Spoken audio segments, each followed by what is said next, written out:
اعوذ باللہ من الشیطان الرجیم بسم اللہ الرحمن الرحیم یا ایھا الذین آمنوا لا تأکلوا الربا اضعافا مضاعفا واتقوا اللہ لعلکم تفلحون صدق اللہ العظیم رب اشرح لی صدری ویسر لی امری واحلل عقدۃ من لسانی یفقہوا قولی اللہم ارنا الحق حقا وارزقنا اتباعہ وارنا الباطل باطلا وارزقنا اجتنابہ آمین یا رب العالمین۔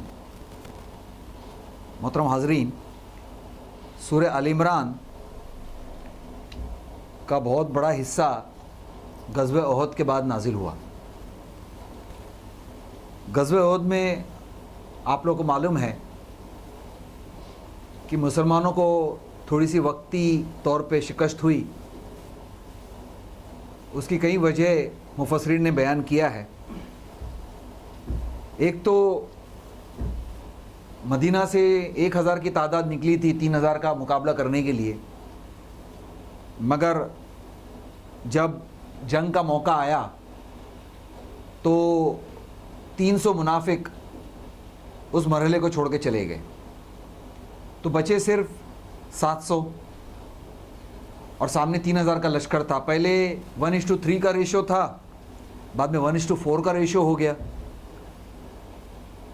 اور حضور صلی اللہ علیہ وسلم نے یہ پیشن گوئی کر دی تھی، مسلمان گھبرائے ہوئے تھے۔ اللہ تعالیٰ نے پہلے 3000 فرشتوں سے مدد کرنے کا وعدہ کیا، مگر جب وہ 300 منافق جب چلے گئے تو اللہ تعالیٰ نے فرشتوں کی بھی تعداد بڑھا دی، اور اس کی وحی کے ذریعے حضور صلی اللہ علیہ وسلم کو بتا دیا کہ تم کیوں گھبراتے ہو، اللہ تعالیٰ تمہاری مدد 5000 فرشتوں سے کرے گا۔ تو یہ اللہ تعالیٰ نے اس لیے خبر دی تاکہ مسلمانوں کی گھبراہٹ دور ہو، اور وہ جنگ جب شروع ہوئی تو وعدے کے مطابق مسلمانوں کو فتح ہونے لگی، دشمن بھاگنے لگا۔ مگر ایک ایسا مرحلہ آیا، حضور صلی اللہ علیہ وسلم نے 50 تیر انداز کو وہاں پہاڑی کی چوٹی پہ رکھا تھا کہ بھائی یہ اس کو کسی بھی حالت میں اس جگہ سے آپ اس کو خالی نہیں کرنا۔ وہ جب وہ دشمن بھاگنے لگے تو ان میں آپس میں اختلاف ہو گیا۔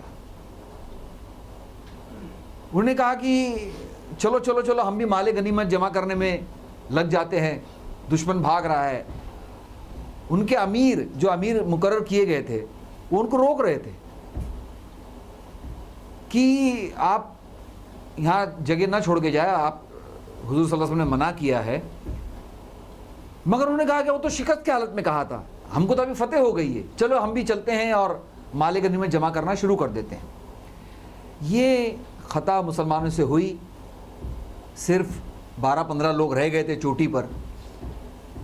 تو مشرکوں نے دیکھا کہ وہ پیچھے سے وہ جو جگہ خالی ہو گئی ہے، تو انہوں نے پیچھے سے جا کر پہاڑی کے پیچھے سے جا کر وہ اٹیک کیا، اور مسلمان جو ہے وہ دو دشمنوں کے بیچ میں دب گئے۔ جو بھاگ رہے تھے دشمن وہ بھی پلٹ کر آ گئے، اور اس طرف سے بھی مشرکوں نے حملہ کر دیا، اور کافی مسلمانوں کا نقصان ہوا۔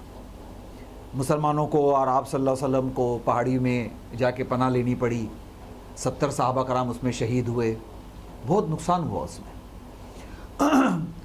تو اس کا پورا تبصرہ آل عمران کے آدھے حصے میں کیا گیا ہے۔ قرآن جو ہے وہ تبصرہ کرتا ہے سچویشنز کے اوپر۔ ایک حضور صلی اللہ علیہ وسلم کی ایک تحریک تھی جب سے وہ نبی بنائے گئے تھے، اور جب تک وہ فتح مکہ تک جو مرحلے آئے، چاہے وہ دعوت کا مرحلہ ہو، چاہے وہ ہجرت کا مرحلہ ہو، چاہے وہ غزوات ہو، یا مشرکوں کے ساتھ جو معاملہ ہو، قرآن اس پر تبصرہ کرتا ہے۔ یہ بتاتا ہے کہ بھئی کہاں کمزوری رہی۔ ایک جگہ قرآن میں مسلمانوں کا بھی قول نقل کیا گیا، بھئی یہ کیسے ہو گیا؟ رسول نے تو ہم سے فتح کا وعدہ کیا تھا، یہ کیسے ہو گیا؟ اللہ تعالیٰ نے جواب دیا کہ یہ آپ ہی کی طرف سے ہوا، اللہ تعالیٰ نے تو اپنا وعدہ پورا کیا، مگر آپ نے نافرمانی کی، رسول کی نافرمانی کی، کوئی کہہ سکتا ہے کہ بھائی رسول کی تعویل کی، نافرمانی نہیں کی، مگر ایک لوکل امیر جو روک رہے تھے ان کی تو نافرمانی ہو گئی. تو اس سے پتہ چلتا ہے کہ جو امیر ہوتا ہے اس کی بھی اطاعت ضروری ہوتی ہے. امیر کی اطاعت بشرطے کہ وہ اللہ اور اس کے رسول کے دائرے کے اندر دے. یہ بات ہم کو سمجھ لینی چاہیے کہ اللہ اور رسول کی اطاعت کلی ہوگی، بغیر سوچے سمجھے ہوگی، ہمارے دماغ میں آئے یا نہ آئے. مگر غیر نبی جو بھی امیر ہوگا ان کی اطاعت اللہ اور اس کے رسول کے دائرے کے اندر ہوگی، مشروط ہوگی. یہ بھی بات ہم کو سمجھ لینا چاہیے. تو امیر جو ہے وہ ان کو روک رہے تھے کہ بھئی آپ لوگ نہ اتریں، رسول صلی اللہ علیہ وسلم نے منع فرمایا، تو امیر کی تو نافرمانی ہو گئی. اللہ تعالیٰ اس غلطی کو معاف بھی تو کر سکتا تھا. بظاہر ایسے لگتی ہے کہ معمولی غلطی ہے، مگر قیامت تک کے لیے ایک اسوہ، ایک سبق دے دیا گیا، اس میں قرآن میں درج کر دیا گیا کہ بھئی اس کے وجہ سے یہ نتیجہ نکلا. تو ایک اصول بنا کہ جب تک امیر کی اطاعت نہ ہو، قرآن میں کئی اور جگہ، بہت ساری جگہ ملے گا آپ کو، جس نے امیر کی اطاعت کی اس نے رسول کی اطاعت کی، جس نے رسول کی اطاعت کی اس نے اللہ کی اطاعت کی. حضرت عمر کا قول ہے کہ نہیں ہے کوئی اسلام مگر کوئی جماعت کے بغیر، نہیں ہے کوئی جماعت جب تک اس کا کوئی امیر نہ ہو، اور وہ امیر کیسا؟ جب تک اس کی اطاعت نہ ہو. تو یہ سب چیز مطلوب ہے. تو یہ امیر کی اطاعت مشروط ہے، مگر اس کی نافرمانی کی وجہ سے اتنا بڑا چرکا لگا، اور اللہ تعالیٰ نے ایک اصول بنا کے قرآن میں درج کر دیا کہ اس کے وجہ سے تم یہ جیتی ہوئی بازی کو ہار گئے. اور پھر اس پہ یہ تبصرہ ایک ایک ہم لوگ آیت پڑھتے ہیں. سب سے پہلے جو اللہ تعالیٰ فرما رہا ہے، یا ایھا الذین آمنوا، اے لوگوں جو ایمان لائے ہو، لا تاکلوا ربا اضعافا مضاعفا، مت کھاؤ سود جو بڑھتا چڑھتا ہے، وہ سود کو کھانا بند کر دو. یہ شکست جو ہوئی ہے بہت ساری وجہ کے ساتھ ساتھ یہ بھی وجہ بنی کہ مال کی محبت، مال غنیمت جمع کرنے کی محبت، مال جمع کرنا، تو یہ ایک محبت دل میں رہتی ہے. سودی کاروبار جو کرتا ہے یا سودی لین دین جو کرتا ہے، وہ مال کی محبت دل میں بسا دیتا ہے. اور اللہ تعالیٰ ہم سے چاہتا ہے کہ مال خرچ کرو. بہت سارے مرض کا علاج بھی ہے، دل کے مرض کا بھی علاج ہے انفاق کرو. تو اللہ تعالیٰ چاہتا ہے انفاق کرے، بھائی چارہ بڑھے، رشتہ داری میں محبت بڑھے خرچ کرنے سے. مگر جو سودی کاروبار کرتے ہیں وہ نہ رشتہ داری کا پاس کرتے ہیں، نہ اللہ کا ان کو خوف، نہ آخرت کا ان کو خوف، مگر وہ بس مال اگر جمع کرنا ہے اور اس کو کس طرح بڑھانا ہے، دن رات اس کی یہی فکر لگی رہتی ہے کہ میں مال کو کس طرح بڑھاؤں. یہی فکر میں وہ مبتلا ہو جاتا ہے، اس میں وہ باولا یا پاگل ہو جاتا ہے. تو یہاں اللہ تعالیٰ فرما رہا ہے کہ مت کھاؤ سود. سورہ بقرہ میں بھی اس کی حرمت آ چکی ہے. حرب من اللہ و رسولہ، جو لوگ یہ نہیں چھوڑتے ہیں، اللہ اور اس کے رسول کی طرف سے جنگ ہے، اعلان جنگ. تو سود کی حرمت یہاں بیان کی گئی ہے. واتقوا اللہ، اللہ سے ڈرو، لعلکم تفلحون، تاکہ تم کامیابی کا راز اللہ تعالیٰ کے تقوی میں ہے، اللہ کے ڈر میں ہے. واتقوا النار التی اعدت للکافرین، اور اس آگ سے ڈرو جو کافروں کے لیے تیار ہے. ایسا نہیں کہ تیار کی جائے گی، وہ پہلے سے تیار ہے، آگ پہلے سے تیار ہے، مگر کس کے لیے؟ انکار کرنے والوں کے لیے، حق کو چھپانے والوں کے لیے. دونوں معنوں میں کافر کا لفظ آتا ہے. کافر کا لفظ یا تو انکار میں آتا ہے یا چھپانے میں آتا ہے، دونوں معنوں میں کافر ہے. حق کا انکار کرنا بھی کافر ہے، حق کو چھپانا بھی کافر ہے. تو یہ آگ جو ہے وہ کافروں کے لیے تیار ہے. اور آگے اللہ تعالیٰ فرما رہا ہے وَأَطِیعُوا اللَّهَ وَرَسُولَهُ لَعَلَّکُمْ تُرْحَمُونَ، اور اطاعت کرو اللہ اور اس کی رسول کی تاکہ تم پر رحم کیا جائے. یہ رسول کی اطاعت اللہ کی اطاعت کے ساتھ بریکٹڈ ہے. آپ دیکھیں ہمارا کلمہ لا الہ الا اللہ محمد رسول اللہ، وَرَفَعْنَا لَكَ ذِکْرَکَ، جو سورہ انشراح میں جو آیت آئی کہ ہم آپ کا نام بلند کر دیں گے. ایک پیشن گوئی تھی اللہ تعالیٰ کی طرف سے کہ ہم آپ کا نام بلند کر دیں گے. اس وقت یہ پیشن گوئی کی گئی تھی جب حضور صلی اللہ علیہ وسلم کے نام لیوا چند لوگ تھے اور ایسا لگتا تھا کہ ابھی اسلام کا چراغ بجھ جائے گا. اس وقت یہ پیشن گوئی کی گئی کہ ہم آپ کا نام بلند کر دیں گے. تو جبرائیل علیہ السلام آئے اور حضور صلی اللہ علیہ وسلم سے پوچھا کہ آپ کا نام اللہ تعالیٰ نے بلند کرنے کے لیے کیا انتظام کیا, آپ کو معلوم ہے؟ حضور صلی اللہ علیہ وسلم نے بتایا نہیں مجھے نہیں معلوم, میرا رب بھی بہتر جانتا ہے. جبرائیل علیہ السلام نے خبر دی کہ ابھی جب بھی اللہ کا نام لیا جائے گا آپ کا نام ساتھ میں لیا جائے گا. ہم دیکھتے ہیں کہ کلمہ ادھورا ہے اگر ہم نے لا الہ الا اللہ پڑھا تو. کلمہ مکمل کلمہ لا الہ الا اللہ محمد رسول اللہ ہے. کسی کو اگر اسلام میں داخل ہونا ہے تو اس کو کلمہ شہادت پڑھنا پڑتا ہے, اشہد لا الہ الا اللہ و اشہد ان محمد رسول اللہ. یہ دونوں چیز لازم اور ملزوم. صرف کہے گا کہ میں اللہ کو مانتا ہوں, نہیں, ناٹ ایکسیپٹیبل. اس کو رسول کو بھی ماننا, اس کی بھی گواہی دینا, یہ ابھی ضروری ہو گیا. ہماری اذان, ہمارے اقامت, ہماری نماز کوئی بھی رسول کے نام کے بغیر ہے ہی نہیں. آپ دیکھیں نماز میں بھی ہم درود پڑھتے ہیں, حضور صلی اللہ علیہ وسلم پہ درود بھیجتے ہیں. تو مکمل اطاعت حضور صلی اللہ علیہ وسلم کی اللہ کے ساتھ جو ہے اللہ تعالیٰ نے اس کو بریکٹڈ کیا ہے. وَأَطِيعُوا اللَّهَ وَرَسُولَهُ لَعَلَّكُمْ تُرْحَمُونَ, تاکہ تم پہ رحم کیا جائے. وَسَارِعُوا, اور جلدی کرو. ہم لوگ دنیا میں دوڑ بھاگ کر رہے ہیں, بھاگ رہے ہیں, خاص کر کے شہری زندگی ہم دیکھتے ہیں ہر کوئی بھاگ رہا ہے. کمپٹیشن کا دور ہے, چڑاوڑی کا دور ہے. أَلْهَاكُمُ التَّكَاثُرُ حَتَّى زُرْتُمُ الْمَقَابِرَ. یہ مال کی چڑاوڑی, ہرس, ایک دوسرے سے آگے بڑھنا, بڑھ رہے, بھاگ رہے. آپ دیکھیں کمپٹیشن ہے, اپنے پڑوسی سے کمپٹیشن ہے, اپنے رشتہ داروں سے کمپٹیشن ہے. اس سے بہتر میرا گھر ہو, اس سے بہتر میری گاڑی ہو, اس سے بہتر میرے ٹھاٹ ہو. یہ چڑاوڑی ہے, کمپٹیشن ہے.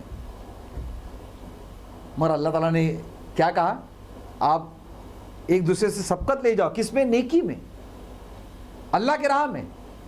آپ کو کبھی سکون نہیں ملے گا. آپ کتنے بھی پیسے والا ہو جائے, آپ سے زیادہ پیسے والا ہوگا جو آپ کو بتا دے گا کہ آپ اتنے غریب ہیں. میں مثال دیتا ہوں. کئی بار ایک سڑک میں جس کے پاس کوئی گھر نہیں ہے, وہ اللہ تعالیٰ سے دعا کرتا ہے کہ بھائی مجھے گھر مل جائے, سر چھپانے کی جگہ مل جائے. اور جب اس کو سر چھپانے کی جگہ مل جاتی ہے, ایک چھوٹا سا کمرہ مل جاتا ہے, وہ دیکھتا ہے کہ کاش مجھے 1 بیڈ روم مل جائے. 1 بیڈ روم والا سوچتا ہے کاش مجھے 2 بیڈ روم مل جائے. 2 بیڈ روم والا سوچتا ہے کاش مجھے چھوٹا سا بنگلہ مل جائے. اور جب بنگلے میں بھی جائے گا تو اس سے بڑے بڑے بنگلے ہیں. تو انسان کا پیٹ بھرتا نہیں. صرف ایک چیز ہے, آپ ایک حدیث پہ غور کریں جو حضور صلی اللہ علیہ وسلم نے کہا کہ مجھے بہترین جملے اللہ تعالیٰ نے ادا کیے. قرآن کے بعد مختصر جملے میں حضور صلی اللہ علیہ وسلم نے جو بیان کیا ہے, حضور صلی اللہ علیہ وسلم نے بیان کیا کہ ہم دنیا میں ان کو دیکھیں جو ہم سے نیچے ہیں, اور جو ہم آخرت میں دین کے معاملے میں ان کو دیکھیں جو ہم سے آگے ہیں. آپ دیکھیے اگر یہ تصور اگر آ جائے تو کتنا سکون ملے گا. ہمارے پاس جو ہے لاکھوں کروڑوں کے پاس نہیں ہے. ہم ان کو دیکھیں جو جھوپڑوں میں ہے, جو دلی کے سردیوں میں مر رہے ہیں. یو پی کی سردی ہوتی ہے تو کتنے لوگ مرتے ہیں, ہم پیپر میں اخبار میں پڑھتے ہیں. ان کو سر چھپانے کے لیے جگہ نہیں, ان کے پاس بلینکٹ نہیں. پھر ہم دیکھتے ہیں کہ اللہ کا کتنا کرم ہے کہ ہم کو گھر تو ملا ہے. اور اگر ہمارے پاس گھر ہیں, اچھے سے اچھا گھر ہیں, مگر ہم انہی کو دیکھتے رہیں جو بنگلے میں رہتے ہیں, ان کو دیکھتے رہیں جن کے پاس 2-3 گاڑیاں. کبھی آپ کو خوشی نہیں ملے گی, کبھی آپ کو اطمینان نہیں ملے گا. ہمیشہ آپ وہ محرومی کی شکار رہیں گے کہ بھائی مجھے اللہ تعالیٰ نے کچھ بھی نہیں دیا. تو یہ حدیث کتنی جامع ہے کہ ہم دنیا میں ان کو دیکھیں جو ہم سے نیچے ہیں. وہ ساری اللہ تعالیٰ فرما رہا ہے. پھر اگر دوڑ لگانا ہی ہے, انسان کے اندر رکھا ہے کمپٹیشن کا جذبہ اللہ تعالیٰ نے رکھا ہے. اگر دوڑ لگانا ہے تو کس میں لگاؤ؟ الی مغفرۃ من ربکم, تمہارے رب کی طرف, مغفرت کی طرف دوڑ لگاؤ, جلدی کرو. اور نیکی میں وجنات ارضها السماوات والارض, جس کی وسعت